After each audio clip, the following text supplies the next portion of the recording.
नमस्कार साथियों, मैं मुकेश मेहरिया लेक्चर पॉलिटिकल साइंस आप सभी का इस ऑनलाइन प्लेटफॉर्म पर हार्दिक स्वागत करता हूं। ये करंट जीके से संबंधित अपनी तीसरी क्लास है, जिसमें आपको 15 जून से लेकर के और 21 जून के बीच की जितनी भी घटनाएं उनसे संबंधित प्रश्नों की चर्चा करेंगे। और इसका जो सोर्स है वो विभिन्न प्रकार के अखबार के माध्यम से और विभिन्न प्रकार की जितनी भी पत्रिकाएं हैं उनके माध्यम से ये इकट्ठे किए गए हैं। दूसरी बात इसमें किसी प्रकार की फालतू का जितना भी जो करंट जीके उसको समाहित नहीं किया गया है। देखो, अपना पहला प्रश्न है 2021 का गांधी शांति पुरस्कार किसे दिया जाएगा? गांधी शांति पुरस्कार, इसकी स्थापना हुई थी 1995 में। और गांधी शांति पुरस्कार किसे दिया जाता है? यदि गांधीवादी तरीके से, अहिंसात्मक तरीके से कोई भी व्यक्ति विशेष या कोई संस्था या कोई संगठन राजनीतिक, आर्थिक और सामाजिक उत्थान का कार्य करता है, यदि उसमें परिवर्तन लाने का कार्य करता है, तब ऐसे व्यक्ति या संगठन को यह पुरस्कार दिया जाता है। इसकी स्थापना 1995 में 125वीं जयंती थी महात्मा गांधी की, तो उस टाइम पर किया गया था। अभी ये जो पुरस्कार है 2023 का, 23 में दिया जा रहा है, परंतु 2021 के पुरस्कार जो दिया जा रहा है 2023 में है 2021 का। तो यह पुरस्कार किसे दिया जाएगा वर्तमान में? Gita Press Gorakhpur. Gita Press Gorakhpur. Gita Press Gorakhpur की स्थापना कब हुई थी? 1923 में। और इनके माध्यम से विभिन्न प्रकार के समाजों में समरसता लाने का कार्य किया जाता है। और इसने अब तक 14 भाषाओं में 41.70 करोड़ किताबों का प्रकाशन किया है। और इसमें से ज्यादातर 16 करोड़ के लगभग गीता का प्रकाशन किया है। गीता हिंदुओं का पवित्र धार्मिक ग्रंथ है और ज्यादातर आपको पता है कि इसी प्रकाशन का मिलता है। तो गीता प्रेस गोरखपुरी, इनके जो डायरेक्टर हैं लालमणि तिवारी। और इस पुरस्कार के अंतर्गत श्रीफल दिया जाता है, प्रशस्ति पत्र दिया जाता है और 1 करोड़ रुपए दिए जाते हैं। तो इन्होंने इस प्रकार की जो दान में मिलती है 1 करोड़ की राशि, उसके लिए गीता प्रेस गोरखपुर ने मना कर दिया और बताया कि ये जो राशि है वो विभिन्न प्रकार के जो कल्याण के कार्य हैं, वेलफेयर के कार्य हैं, उसमें यूज ली जा सकती है। नेक्स्ट पर्सन देखो,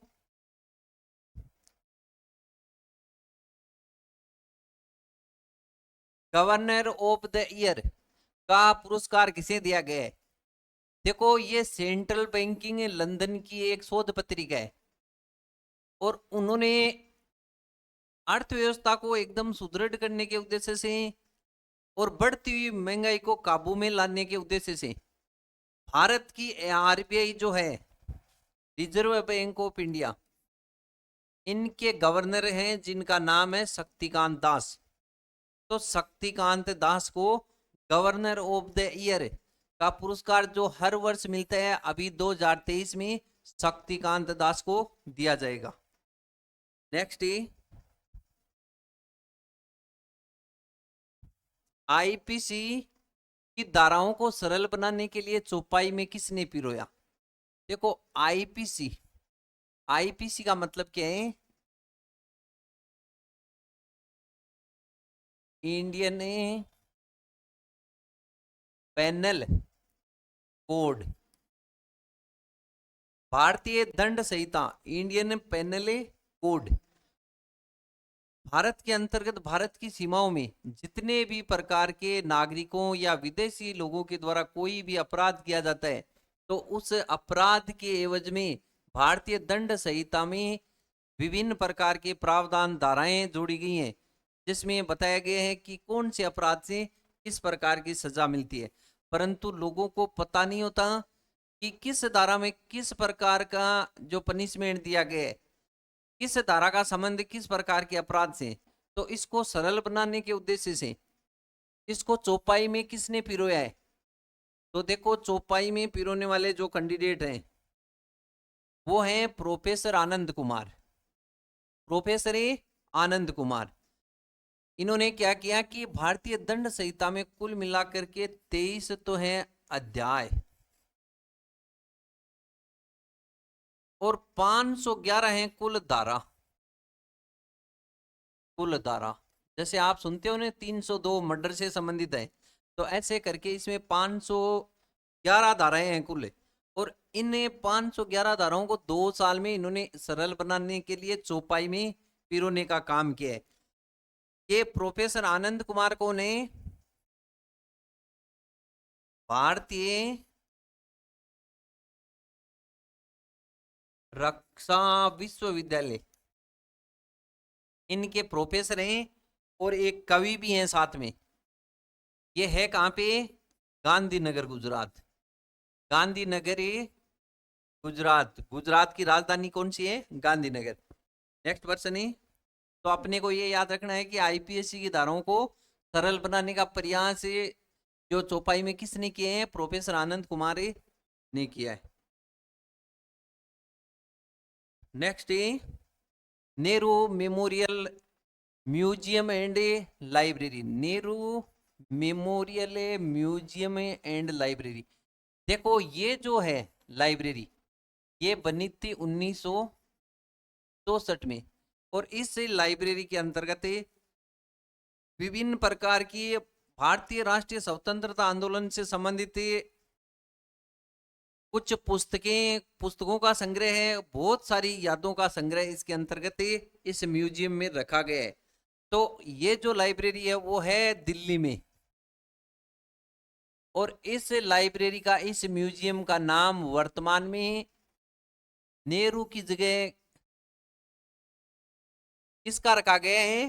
तो इसका नाम बदल करके वर्तमान में कर दिया गया है प्रधानमंत्री मेमोरियल म्यूजियम एंड लाइब्रेरी। कहने का मतलब ये हुआ कि अभी वर्तमान में नेहरू मेमोरियल न बोल के और इसका नाम कर दिया प्रधानमंत्री मेमोरियल। तो ये भी अपने को याद रखना है, बहुत ही इंपॉर्टेंट बात है। इसकी स्थापना हुई थी 1964 में। नेक्स्ट,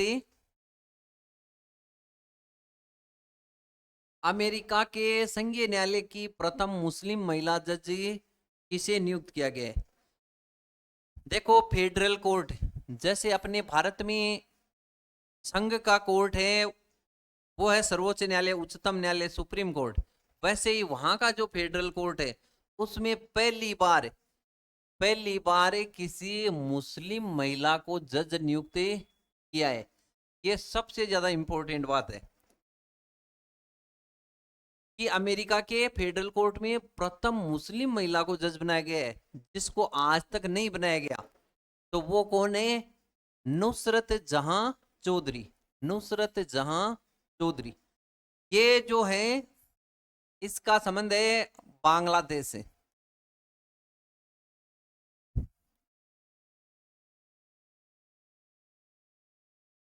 बांग्लादेशी मूल, ये है तो अभी न्यूयॉर्क में ही रहती है जन्म से ही, परंतु ये बांग्लादेशी मूल है। इनका जो माता पिता का संबंध है बांग्लादेश से रहे, तो बांग्लादेश की भी प्रथम है। और अमेरिका के फेडरल कोर्ट में पहली मुस्लिम महिला यदि बनी है तो वो कौन है? नुसरत जहां चौधरी। ये भी अपने को याद रखना है। आपको ये बताना है कि बेगम एजाज रसूल कौन थी। बेगम एजाज रसूल, यदि पॉलिटिकल साइंस के संविधान सभा से संबंधित यदि आपने पढ़ा है तो उसमें आपको बताना है। नेक्स्ट है, राष्ट्रीय विधायक सम्मेलन कहाँ हुआ? राष्ट्रीय विधायक सम्मेलन, देखो यह जो सम्मेलन है ये 15 से लेकर के 15 और 16 जून को हुआ था। 2023 15 से 16 जून।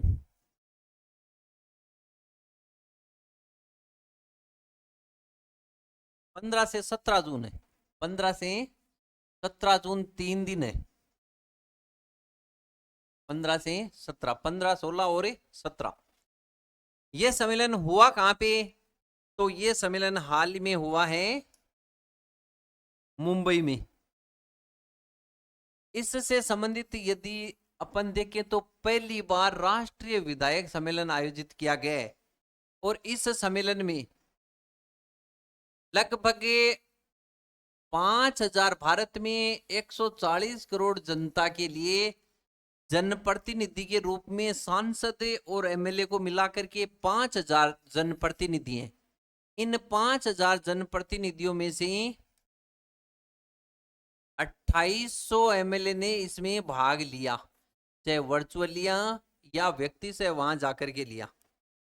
तो अपने को ये याद रखना है कि राष्ट्रीय विधायक सम्मेलन अभी हाल ही में 15 से 17 जून के बीच में हुआ। वो हुआ कहां पे था? तो मुंबई में हुआ था। नेक्स्ट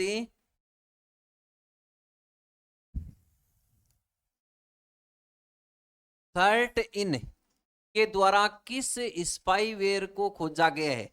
स्पाईवेयर को तो देखो दो बातें इसमें। पहले तो है सर्ट इन। सर्ट इन का मतलब क्या है? Computer emergency response team India. देखो इसको अपन ICERT भी बोल सकते हैं।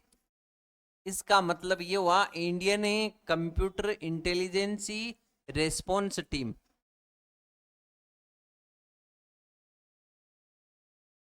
भारत सरकार की मिनिस्ट्री ऑफ इंफॉर्मेशन टेक्नोलॉजी और इलेक्ट्रॉनिक्स, यह जो मिनिस्ट्री है इंफॉर्मेशन टेक्नोलॉजी और इलेक्ट्रॉनिक्स की मिनिस्ट्री है, उस मिनिस्ट्री के अधीन यह एक नोडल एजेंसी है। Nodal agency. और यह एजेंसी क्या काम करती है कि आजकल आपको पता है कि मल्टीमीडिया का युग है और सारे काम कंप्यूटर के माध्यम से किए जा रहे हैं। तो एक तो हैकिंग और एक है फिशिंग। फिशिंग आजकल साइबर अपराध सबसे ज्यादा बढ़ गए हैं। कंप्यूटर को या विभिन्न प्रकार के अकाउंट को, सोशल मीडिया अकाउंट को हैक किया जाता है। और फिशिंग का मतलब क्या हुआ? फिशिंग का मतलब होता है कि आप किसी साइट को खोल रहे हो, तो खोल रहे हो किसी और साइट को और खुलेगी और ही कोई पॉपअप फाइल, तो वो क्या करेगी आपके जबरदस्ती खुलेगी और वहां से आपके पर्सनल डाटा है उसको चोरी कर लेगी। तो इस प्रक्रिया का नाम क्या है? फिशिंग है। और हैकिंग का मतलब क्या हो गया कि आपकी जो अकाउंट है उसको हैक करके और उसको चलाने का काम भी हैक करने वाली संस्थाएं कर लेगी। तो इन सब को रोकने के लिए, इन पर जो जल्दी से कार्रवाई करने के लिए CERT का गठन किया गया है 2004 में। जनवरी 2004 में सर्ट इन के द्वारा जो ये गठन किया गया। और स्पाईवेयर क्या चीज है? स्पाईवेयर एक प्रकार का सॉफ्टवेयर है और ये सॉफ्टवेयर क्या करता है, आप जैसे ही किसी साइट को खोलोगे तो उस साइट के साथ में अन्य प्रकार की अनलीगल साइट है, स्पाईवेयर के नाम से, मतलब स्पाईवेयर बहुत सारे सॉफ्टवेयर होते हैं। तो इस प्रकार के सॉफ्टवेयर खुलते हैं और आपकी निजी जितनी भी जानकारी होती है उसको कैप्चा करने की कोशिश करते हैं।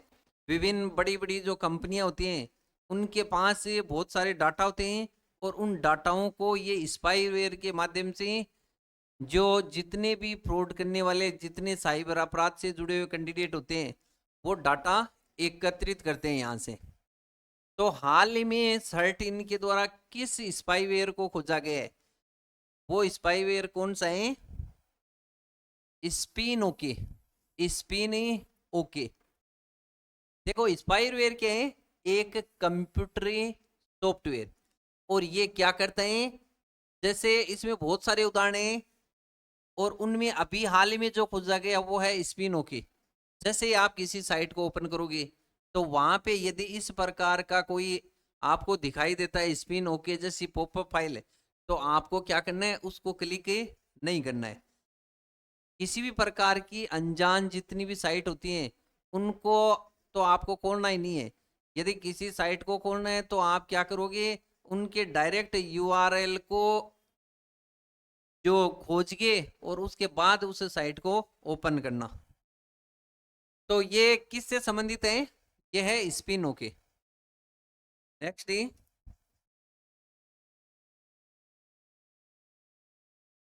परमाणु ईंधन के कचरे को दफन करने वाला दुनिया का प्रथम देश कौन सा है?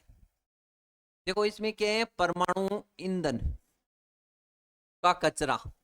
आपको पता है कि विभिन्न प्रकार की जो रिएक्टर होते हैं, नाभिकीय रिएक्टर, परमाणु संयंत्र, वहां पे ऊर्जा का उत्पादन करने के लिए जो परमाणु ईंधन के रूप में विभिन्न प्रकार के नाभिकों का इस्तेमाल किया जाता है। अब होता क्या है कि उनका जो भी अपशिष्ट बचता है, यदि उसको डायरेक्ट आपने खुले में छोड़ दिया, वो जलाशय में जाएगा तो उससे जल प्रदूषण होगा, विभिन्न प्रकार की समस्याएं उससे पैदा होंगी और भूमि है उसका उपजाऊपन भी क्या होगा, खत्म हो जाएगा। इसलिए ऐसा कौन सा देश है जिसने बहुत गहराई में इसको दफनाने का प्रयास किया है? तो वो देश कौन सा है, फिनलैंड। फिनलैंड ने क्या किया है कि 450 मीटर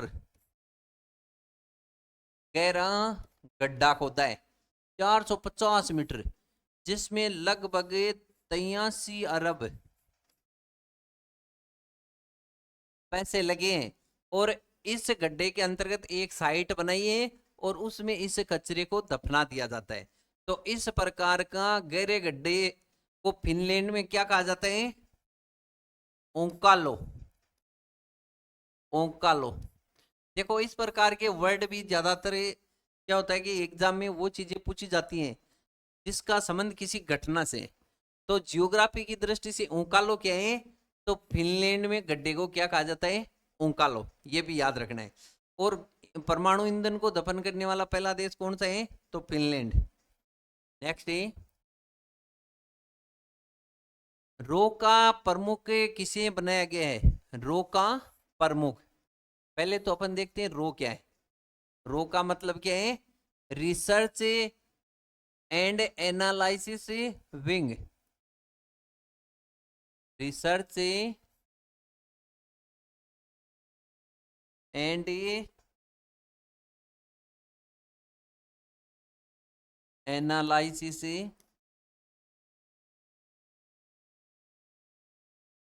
विंग।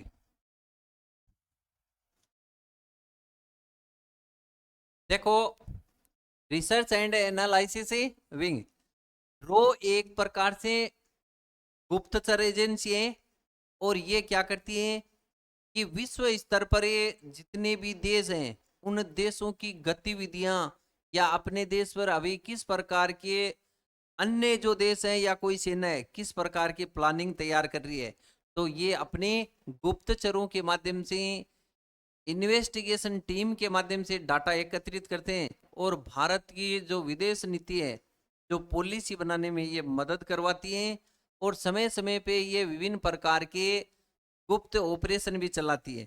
तो कहने का मतलब ये एक गुप्तचर एजेंसी है। और इस रोग की स्थापना कब हुई थी, 21 सितंबर 1968 को, 21 सितंबर 1968। तो ये अपने को ध्यान में रखना है। अभी देखो रोग का प्रमुख किसे बनाया गया है, तो ये 30 जून से अपना कार्यभार ग्रहण करेंगे रवि सिन्हा। रवि सिन्हा है वो छत्तीसगढ़ के 1988 बैच के आईपीएस अधिकारी हैं और अभी संसद के अंतर्गत कैबिनेट सचिवालय उसमें विशेष सचिव हैं ये। और 30 जून से इन्होंने कार्यभार ग्रहण किया है और इन्होंने जगह किसकी ली है, सामंत गोयल की।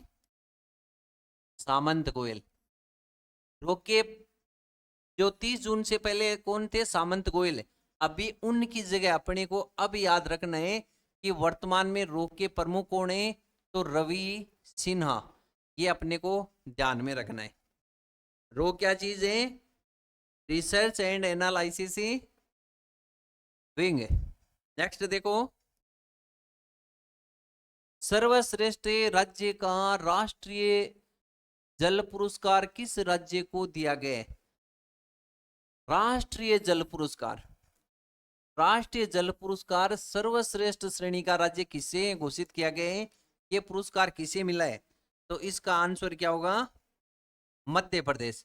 तो मध्य प्रदेश ने ऐसा क्या किया, मध्य प्रदेश ने वाटर हार्वेस्टिंग की दृष्टि से, वाटर को प्रोटेक्शन की दृष्टि से उसका संवर्धन किए, हर घर जो घर तक नल पहुंचाने का कार्य किए, और वाटर के जितने भी रिसोर्स हैं उनको सही तरीके से यूज किया। कहने का मतलब ये हुआ कि वाटर मैनेजमेंट के कारण से राष्ट्रीय जल पुरस्कार किसे दिया गया है, मध्य प्रदेश को। और मध्य प्रदेश की राजधानी भोपाल है, और इनके वर्तमान के मुख्यमंत्री शिवराज चौहान। नेक्स्ट देखो,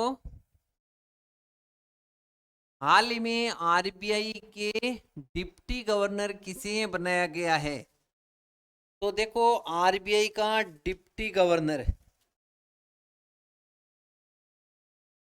आरबीआई का डिप्टी गवर्नर, मैंने आपको बताया कि आरबीआई का गवर्नर कौन है, तो वो कौन है, शक्तिकांत दास। और डिप्टी गवर्नर कौन है, तो अभी इसमें पूछा गया है। तो देखो, हाल ही में महेश कुमार जैन, महेश कुमार जैन इसका उत्तर नहीं होगा, यहां पे थोड़ी मिस्टेक है। महेश कुमार जैन पूर्व है, और इनकी जगह हाल ही में किसको बनाया गया है? तो इसमें है स्वामीनाथन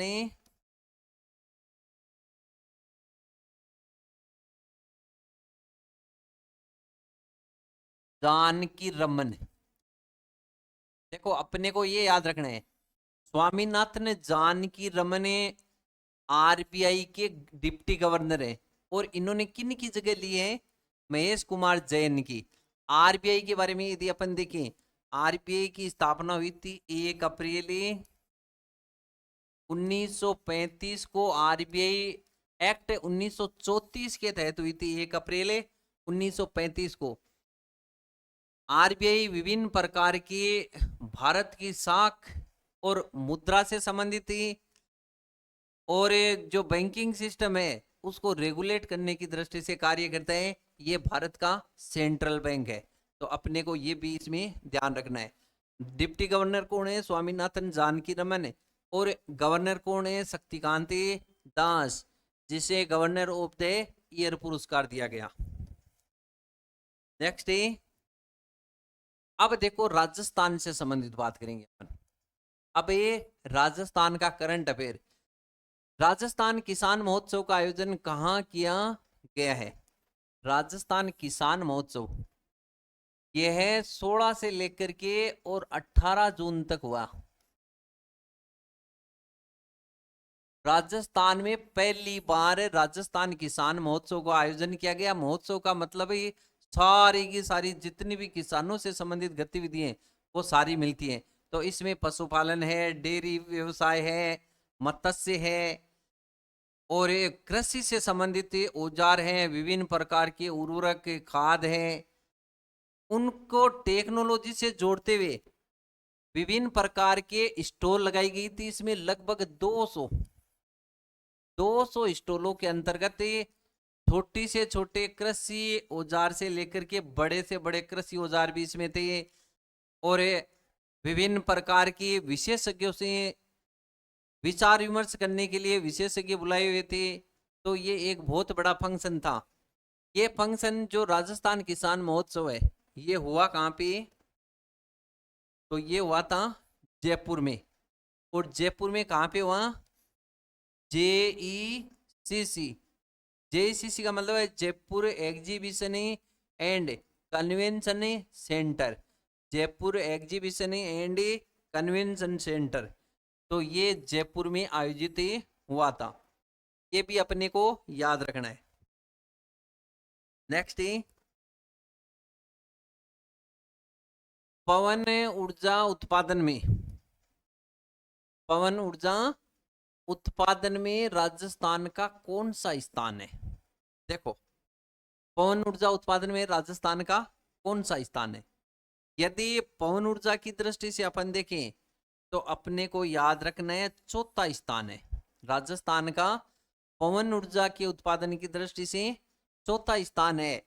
और पूरे विश्व में अपन देखें तो प्रथम स्थान किसका है? चीन का। पवन ऊर्जा उत्पादन में सबसे ज्यादा यदि उत्पादन होता है तो वो होता है चीन में, दूसरे नंबर पे अमेरिका। और पवन ऊर्जा के हिसाब से भारत का कौन सा स्थान है? तो भारत का है पूरे विश्व में पवन ऊर्जा उत्पादन में 5वां स्थान। देखो ये चीजें क्या होती हैं, जैसे एग्जाम नजदीक आती है तब बहुत ज्यादा कंफ्यूजन करती हैं और ये आंकड़े भी अपने को नहीं मिलते, ये करंट जीके में ही अपने को देखने को मिलते हैं। तो भारत ही पवन ऊर्जा उत्पादन में विश्व का 5वें नंबर का देश है। और भारत में सबसे ज्यादा कहाँ पे उत्पादन होता है? तो वो होता है तमिलनाडु में, तमिलनाडु।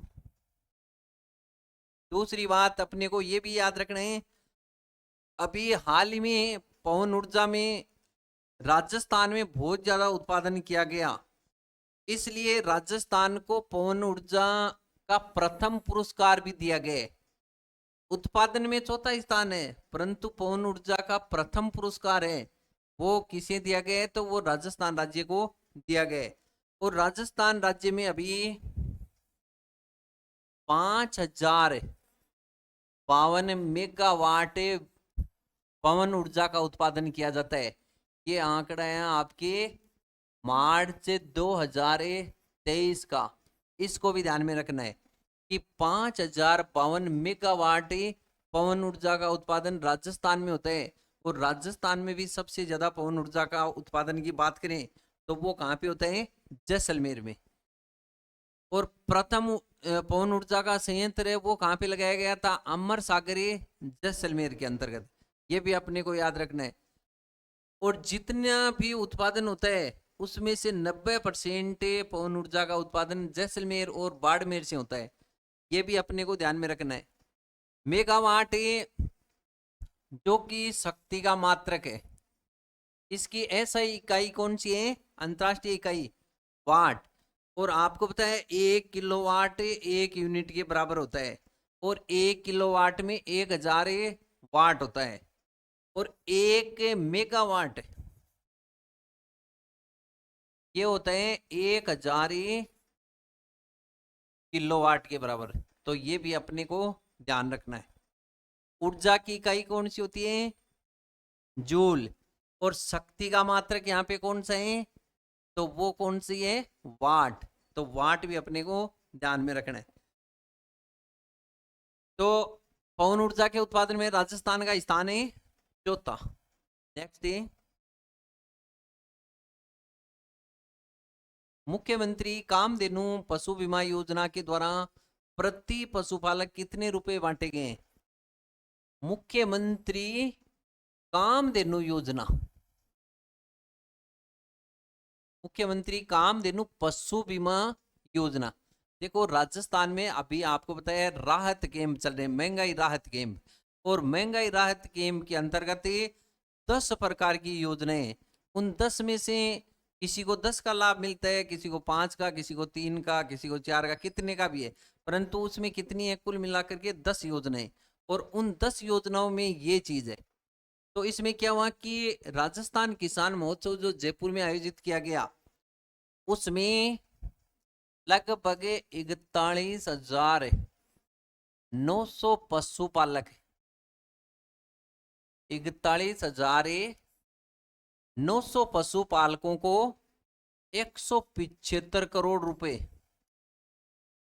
175 करोड़ रुपए डायरेक्ट डीबीटी किया गया। डीबीटी का मतलब क्या होता है? Direct bank transaction. कहने का मतलब आजकल आपको पता है जन आधार बने हुए, और जन आधार के अकाउंट जो जुड़ा हुआ होता है उसमें डायरेक्ट वो पैसे सरकार के द्वारा एक क्लिक से डाले जाते हैं। तो किसी प्रकार से किसी तीसरे की आवश्यकता नहीं होती इसमें। तो अभी ये मुख्यमंत्री कामधेनु पशु बीमा योजना है, इसमें 41,900 पशुपालक है और उनको इतने रुपए बांटे गए। अपना पर्सन के द्वारा प्रति पशुपालक कितने रुपए बांटे गए हैं? तो इसका आंसर क्या होगा? 40,000 रुपए। कितना होगा? 40,000 रुपए। देखो इसमें ऐसी व्यवस्था है कि एक पशुपालक के मैक्सिमम 2 पशुओं की बीमा करवा सकता है और 2 पशुओं की बीमा पर उनको प्रत्येक जो पशु के लिए 40,000 रुपए मिलते हैं। कहने का मतलब एक को ज्यादा से ज्यादा 80,000 रुपए मिल सकते हैं। और ऐसी योजना जो कामधेनु पशु बीमा योजना स्टार्ट करने वाला पहला राज्य कौन सा है? राजस्थान। हाल ही में आपको पता है कि लंपी बीमारी फैली थी गायों के अंतर्गत, और उसी दृष्टि से जो गरीब तबके के जो परिवार थे जिनके गाय खत्म हो गई लंपी बीमारी से, तो उनको प्रोत्साहित करने के लिए कि ताकि वो गाय वापस ला सकें और अपना जो भी पशुपालन से परिवार का जो भरण पोषण करते हैं, तो उनके लिए उनको 40,000 रुपए की राशि दी गई। तो ये अपने को याद रखना बहुत ही इंपॉर्टेंट है ये।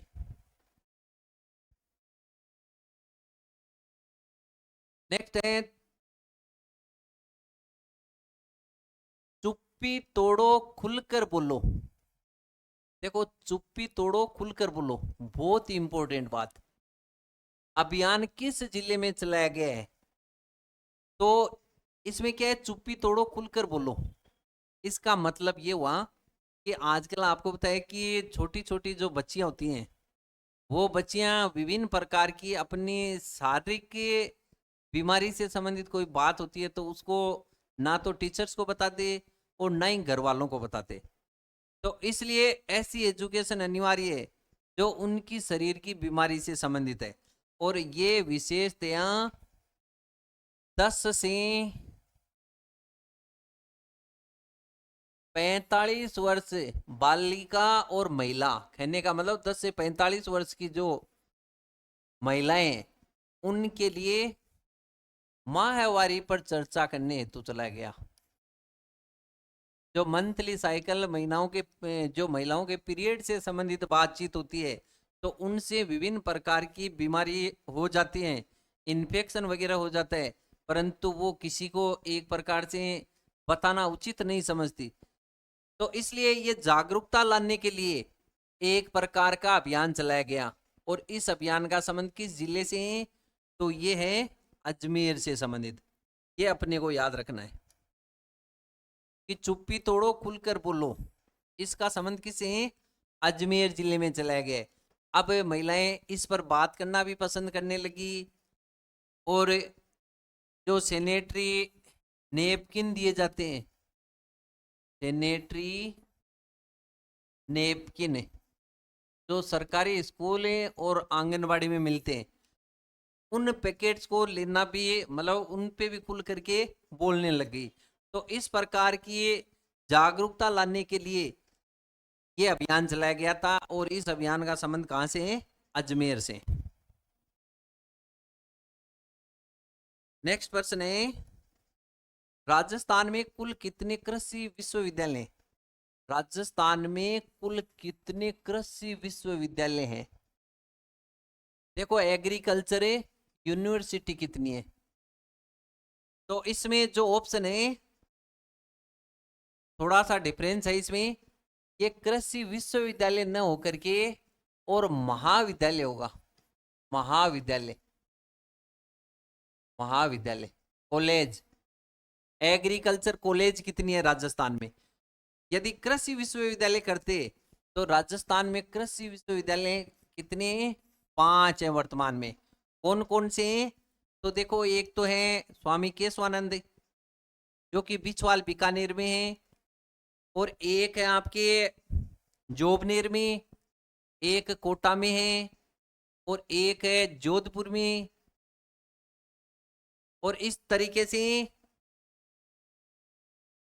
जयपुर का हो गया, कोटा का हो गया, जोधपुर का हो गया, बीकानेर का हो गया। तो कुल मिलाकर के इसमें 5 कृषि विश्वविद्यालय हो गए। तो ये अपने को याद रखना है कि कितने, एक उदयपुर का महाराणा प्रताप कृषि विश्वविद्यालय। तो राजस्थान में कृषि विश्वविद्यालय कितने, यूनिवर्सिटी कितनी है, 5। और महाविद्यालय कितने, तो ये अपने को याद रखना है। और ये सुजस बुलेटिन में भी हुआ था कि कुल राजस्थान में कृषि महाविद्यालय कितने, तो ये हैं 60। इन 60 में से 42 जो कॉलेज हैं वो अभी कांग्रेस कार्यकाल में बनी है। कहने का मतलब 60 में से 42 कृषि कॉलेज, एग्रीकल्चर कॉलेज हैं, वो इसी 4.5 साल के काल में बनी है। भारत में सेंट्रल यूनिवर्सिटी कितनी है एग्रीकल्चर की, तो वो है 3। और कुल मिलाकर के 54 है भारत के अंतर्गत स्टेट यूनिवर्सिटी। एग्रीकल्चर जैसे मैंने बताया कि कृषि विश्वविद्यालय राजस्थान में कितने हैं, 5। तो वैसे पूरे भारत में कितने हैं, 54 है। नेक्स्ट प्रश्न है, राजस्थान के किस जिले में मेगा जॉब फेयर का आयोजन किया गया है। देखो मेगा जॉब फेयर, फेयर का मतलब मेला, और किसका मेला, जॉब का। तो बेरोजगारी को दूर करने के उद्देश्य से लोगों को, जो पढ़े लिखे बेरोजगार हैं उनको रोजगार देने के उद्देश्य से विभिन्न प्रकार की कंपनी आई और एक मेले का आयोजन किया गया। और ये राजस्थान सरकार के द्वारा कराया गया। तो ये भी अपने को याद रखना है कहाँ पे करवाया गया, तो ये करवाया गया था दौसा में। इसका आंसर क्या होगा, दौसा। मेगा जॉब फेयर का आयोजन, ये अखबार में बड़ा सारा ऐड आया था इसका, और इसमें बहुत सारी कंपनी आई और बच्चों को रोजगार मिला। और ये हुआ कहाँ पे था, दौसा में।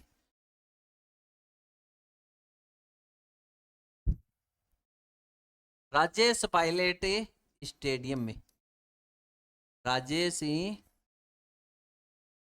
पायलट स्टेडियम में। अपने को इतना ही याद रखना है कि यह हुआ कहां पे था, तो दौसा में हुआ था, ये भी याद रखना है। नेक्स्ट,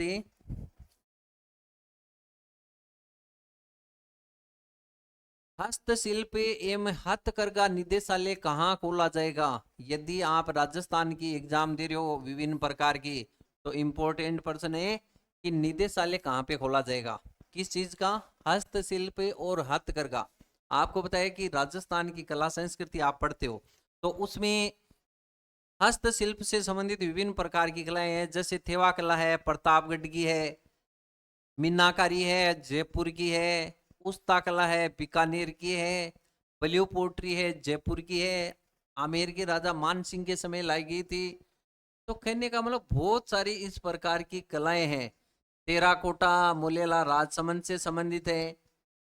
तो इन सब को संवर्धित करने के उद्देश्य से और विषय विशेषज्ञ जितने भी होते हैं उनसे चर्चा करने के लिए और इनका थोड़ा सा और अपग्रेड करने के उद्देश्य से ये निदेशालय खोला गया है। और ये निदेशालय की मॉनिटरिंग कौन कौन करेगा, राजस्थान कॉलेज शिक्षा विभाग, कॉलेज शिक्षा विभाग। अच्छा सॉरी भाई, इसमें ये कौन करेगा, उद्योग और वाणिज्य मंत्रालय, उद्योग व वाणिज्य मंत्रालय, वाणिज्य मंत्रालय। तो इसकी जो, इसकी देखरेख में होगा ये उद्योग और वाणिज्य मंत्रालय। तो ये भी अपने को ध्यान में रखना है। और ये कहाँ पे स्थापित किया जा रहा है, तो इसका संबंध है जोधपुर से। कहाँ पे स्थापित होगा, जोधपुर में। नेक्स्ट है, सखी केंद्र योजना का संबंध किस राज्य से है? सखी केंद्रीय योजना, या इसे एक अन्य नाम है वन स्टॉप, वन स्टॉप। सखी केंद्र योजना बोल दो या वन स्टॉप बोल दो, एक ही बात है। तो इसका संबंध किस राज्य से है? इसका संबंध है राजस्थान से। ये है क्या चीज? क्या होता है कि महिलाओं के साथ दुर्व्यवहार होते हैं, विभिन्न प्रकार की प्रताड़ना उनको दी जाती है। इस प्रकार के जो भी हिंसात्मक कार्य किए जाते हैं और उसके बाद महिला को घर से निकाल दिया जाता है, तो उस महिला के पास किसी भी प्रकार की कोई सुरक्षा नहीं होती, नहीं वो इतनी ज्यादा सुदृढ़ होती कि वो जाकर के खुद कुछ कर सके। तो इसलिए राजस्थान सरकार के द्वारा एक ही जगह पर ये वन स्टॉप नाम से एक प्रत्येक जिले में सेंटर को ले जाएंगे, और इस सेंटर में उस महिला को हिंसा और प्रताड़ना है उससे मुक्ति दिलाने के लिए चिकित्सा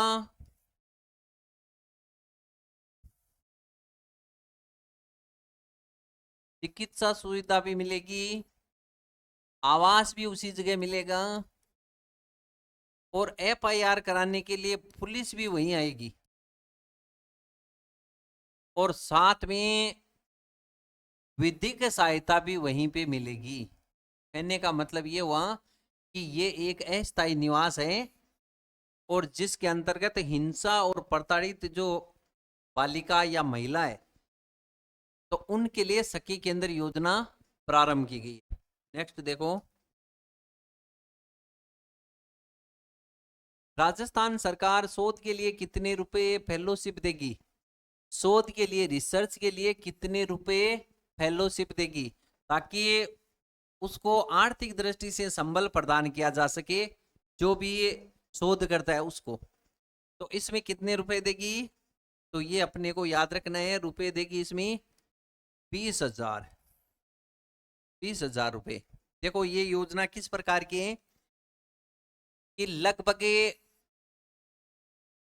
6,000 ये शोधार्थी हैं जो विभिन्न सरकारी या फिर सरकार से सहायता प्राप्त जितनी भी यूनिवर्सिटी हैं उनमें किसी भी प्रकार का कोई रिसर्च का काम करते हैं, रिसर्च से संबंधित करने का मतलब पीएचडी कर रहे हैं, तो उनको प्रति माह 20,000 रुपए, 20,000 रुपए प्रति मंथ उसको प्रोत्साहन की राशि दी जाएगी, और वह राशि अधिकतम 2 वर्ष के लिए दी जाएगी। 2 वर्ष के लिए अपने को ये याद रखना है फेलोशिप में कितने रुपए दिए जाएंगे, तो 20,000 रुपए प्रति मंथ, और ये लगभग 6,000 को लोगों को दिए जाएंगे, और इसमें 63.8 करोड़ का बजट का प्रावधान किया गया है। तो ये भी अपने को इसमें ध्यान रखना है, और अधिकतम ही 2 वर्ष के लिए। नेक्स्ट है